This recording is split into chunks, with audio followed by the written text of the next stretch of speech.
Um, One of the most shocking scenes in the movie, which I'm actually surprised that they kept as much as they did in the theatrical cut, is when they're torturing Caesar to get him to talk. yeah, yeah.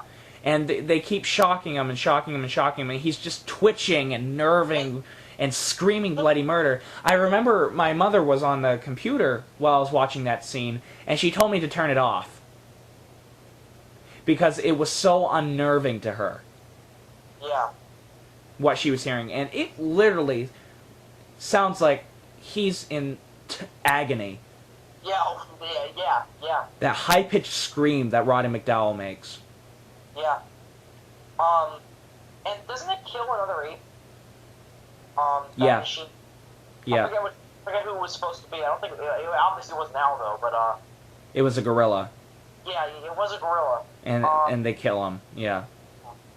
And again, that's just to show, this movie doesn't really parallel the original two,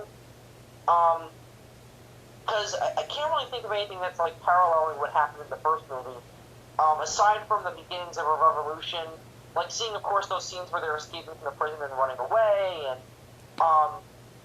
my favorite scene in the movie, and this is definite, is when the gorillas are marching on the people with guns.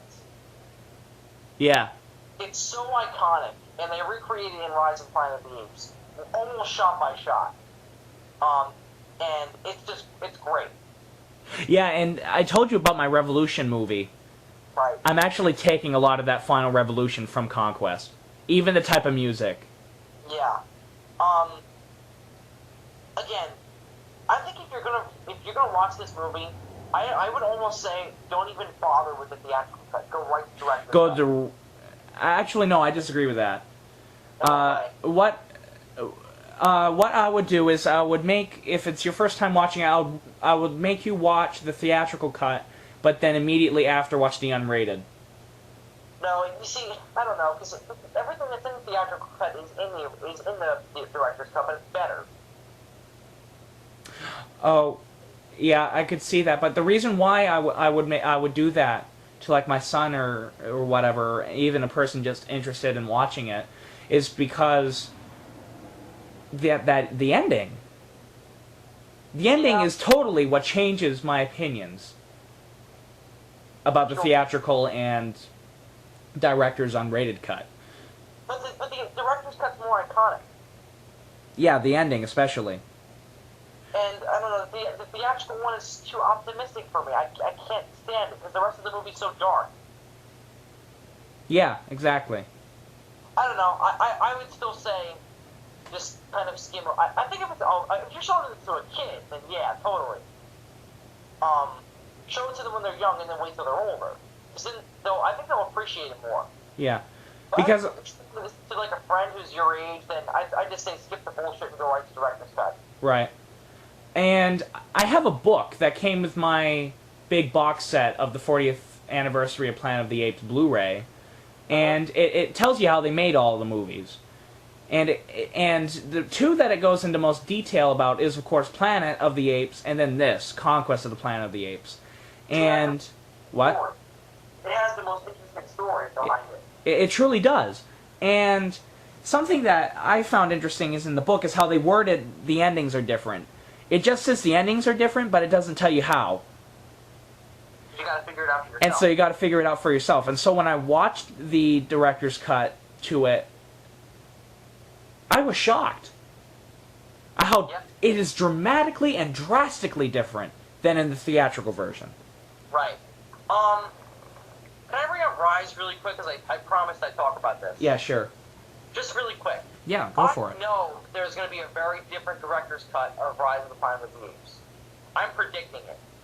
And I think that this is going to be very much a Conquest of the Planet of the Apes scenario, where not that Rise of the Planet of the Apes, the theatrical cut's going to appear bad, but it's going to appear almost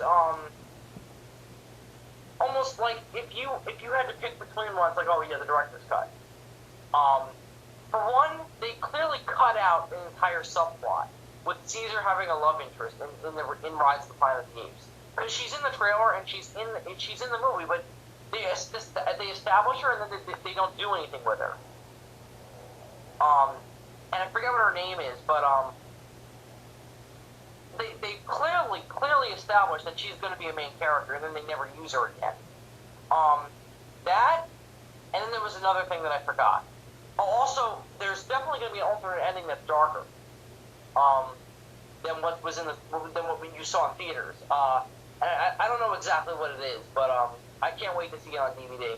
And it's coming out next month, I think. Really? Yes. Not the director's cut, but if there is ever a director's cut, that's the one I'm going to buy immediately. Oh yeah, like I have the theatrical cut to Peter Jackson's King Kong, and then I have the extended cut, and I always watch the extended cut. Yeah. Anyway, that's my theory. I don't know if it's going to pan out the way I predict it will, but I honestly think that's the way it's heading. Again, Conquest of the Planet of the Apes is hands down one of the best of the original 5. It's right up there with the original. I think it's better than Beneath, I think it's better than Escape, and it's, of course, leaps and bounds better than Battle. Yeah. So, I'm going to give it a 4 out of 5. Very strong 4 out of 5. I give it 4 out of 4. A very strong 4 out of 4. Yeah, I think that there's some performances problems in it. Like, I think that not everyone's up to snuff with the material. I don't know. I think it's still got some... It's not a flawless movie, I think. In my opinion, it's just a great film, and, you know, it's one of those cases that a sequel... It's as good as a sequel can get, in my opinion. Sure, yeah. It's one of the best sequels I have ever seen to a movie. Yeah, I'll agree with that. And the thing is that no matter how many... If you have problems with it, the premise is just so good that you have to love it. And the revolution scene is so well shot. Yeah, definitely. The cinematography in this movie is just like film 101.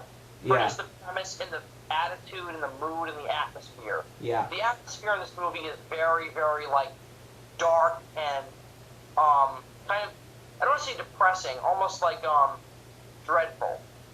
Yeah. And the ending, as in all the Planet of the Apes movies, the ending really, well, in the director's cut, it makes you think. Yep. It didn't make me lose sleep like I did Beneath did for me, but it made me think a lot. Yeah. Kept me distracted from school for a day, I'll say that. Well, even bad movies do that to me. So that's really all I have to say. Great movie.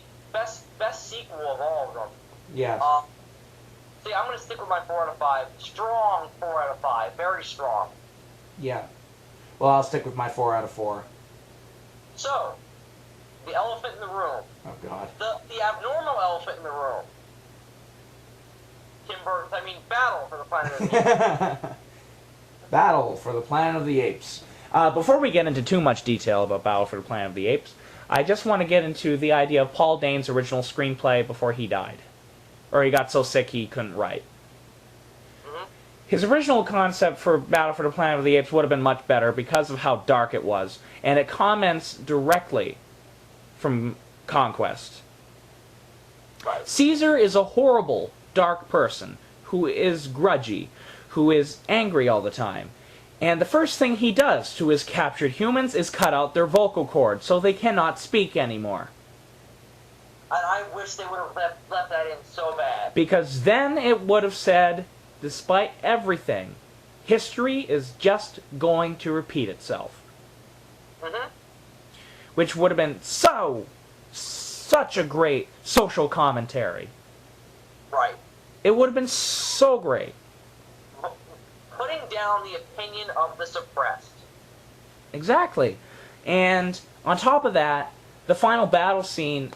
Now, you see, even with the fact that it is a weak film, again, it suffered from a very, very low budget. This film had less of a budget than Conquest. But also, they have shitty actors in this. Very shitty actors. They do, and the person who replaces McDonald's character, and apparently it's McDonald's brother, I don't think he can act for the love of God. He's terrible. Yeah.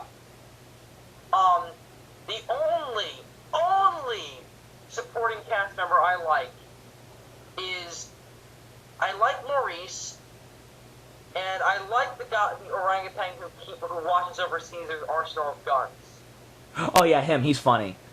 He's also supposed to be someone pretty famous. I don't know what his name is, but he's supposed to be someone pretty famous. My favorite character, or my favorite person, that just because I absolutely love this guy, he's one of my favorite inspirations, is John Huston as the lawgiver. In my opinion, one of the best casting choices ever. Yeah, just seeing the lawgiver in person made the movie worth it. Yeah. I hate what they did with him. Yeah.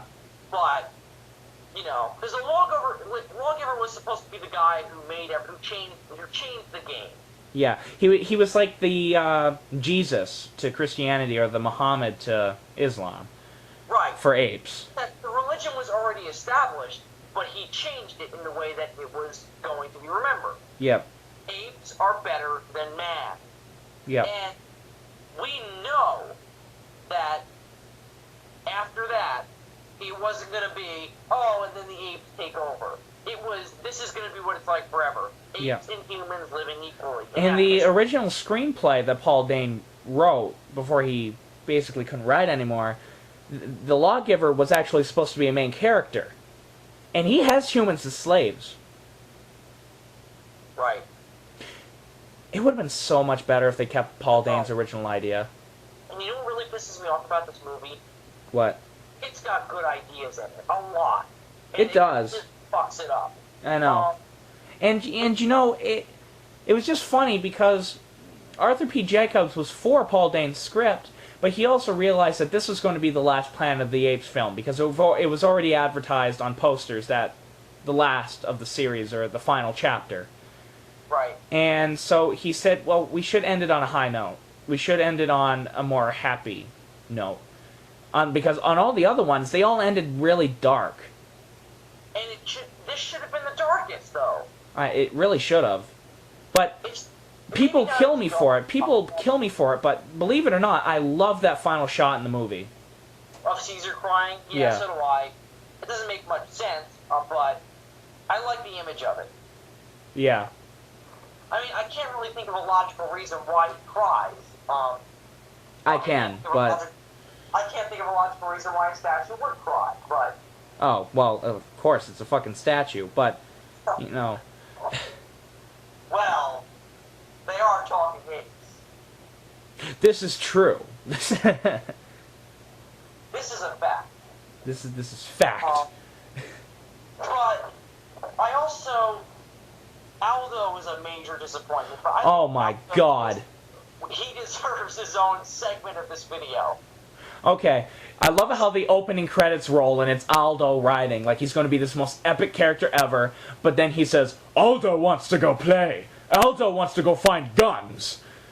Yeah, oh god. And I'm like, what the fuck? Where's the guy who started the revolution? Where is he? This is not him. This is not him. You know, I was so angry. I was like, I was expecting Ursus. Me too. You know, I wasn't expecting a guy to be as smart as Ursus, because he just barely learned English, but I was expecting him to be smarter than the Patrick Star version that we got in this movie. Patrick Star version? I love that. Jesus Christ. Ugh. You don't want to go ride horses. It's like the Solomon Grundy of Planet of the Apes. Solomon Grundy, born on a Monday. Aldo wants to ride horses. It's so horribly done. And though I do have to say this, when there's in the opening scene when the teacher goes, "No, Aldo, no." That's a little, yeah, that's cool. I like that. I liked that. Because this movie, it's one of those cases where it's hit and miss. There are some scenes in the movie that are great, that I love. Some. But then there are the ones that really miss. And Aldo is a case of really miss. Most of the supporting cast really missed. But in my opinion, Aldo is one of the shittiest casting choices of all time. Yeah, and you know what was sad? The guy who played Aldo was a really good actor, and he really could have pulled off Aldo very well. But what the fuck? we got Patrick Star. He's written horribly. He is. But where's the military leader who led the revolution originally? And you know what really pissed me off is when, God, you can tell I'm getting fired up. There's the scene where he's talking with the soldiers around the campfire, and Cornelius is listening on it. His name is Cornelius. It's Caesar's son. Right. And he's just sitting there, and he's going, guns, power, guns. And everyone's like, I was like, what? I was expecting like an Adolf Hitler speech.